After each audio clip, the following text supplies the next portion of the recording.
So for me, it just feels like the more we've gotten to know each other, we've found the less and less we have in common. It's like we're from two different worlds. I see. We don't really spend any time with each other anymore. You know, take the evenings, for example. I like to put a film on, cuddle up in front of the fire, and Burrow, you would prefer to burrow in the cold, wet dirt. The heat of the fire dries out my eye sockets. And the heat of the fire dries out their eye sockets. Besides, all you watch are horror films. The monsters scare me. Okay, well, this could be a good opportunity to exercise compromise, as we discussed previously. Will, do you think you could maybe watch something less scary? Yeah, definitely, yeah. And Burrow, do you think you could occasionally take an evening away from tunnelling in the soil to spend some more time with Will? But the darkness beckons me.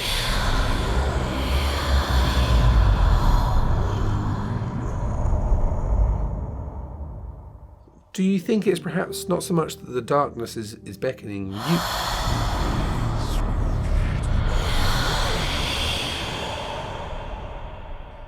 But instead, do you think maybe your nightly burrowing is actually an excuse to avoid the more difficult areas of your relationship? I can spare a night from burrowing. The darkness can wait. Thank you, Burrow. And we're also sleeping in separate beds now. And why is that?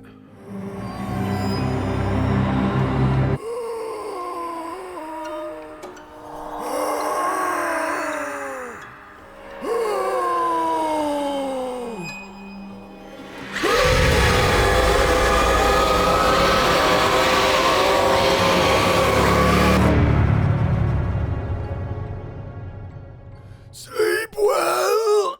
I need to sleep in the dirt where it's dark and moist for my eye sockets. Yeah, it's for the eye sockets, yeah. Okay, well, in this instance, is there any way that maybe you could compromise and sleep down in the dirt, Will? No.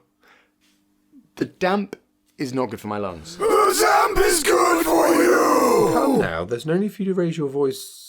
Do not speak ill of the dirt. It is what dwells below the dirt in the darkness that will harm you. What?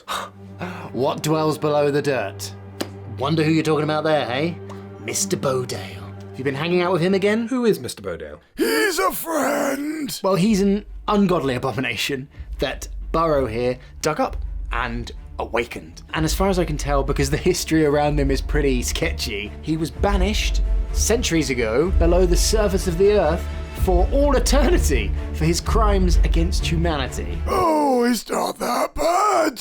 I'm sure he's a great guy. His crimes? Just minor crimes against humanity, I think. And ever since Burrow dug him up, they've been the best of friends, just palling around down there in the dirt. I'm allowed friends, you know. I think it'd be useful for us to get Mr. Bodell in here as well. No, I don't think it would. Okay, I'll summon him.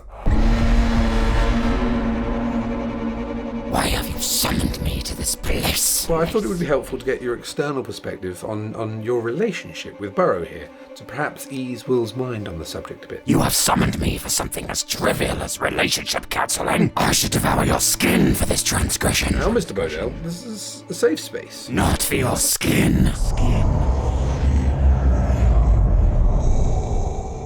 At this point, I'm probably going to take a step back and let you talk amongst yourselves. Will, would you like to go ahead now? So, Mr. Bodell, you and Burrow have been spending a lot of time together recently, and I just wanted to know your intentions towards them. My intentions? Well, I am in love with Burrow. I knew that. I had no idea you felt that way. I loved you from the moment you freed me from that subterranean prison. But wait, I am in a relationship with Will. This fragile human. Should I devour his skin? You could devour my skin any day. Oh, Mr. Bodell. Oh, Mr. Bodell. I would be open to including this pathetic human in a relationship. What would you say, Will? I'm already a collection of different consciousnesses melded into one. What's one more in the relationship?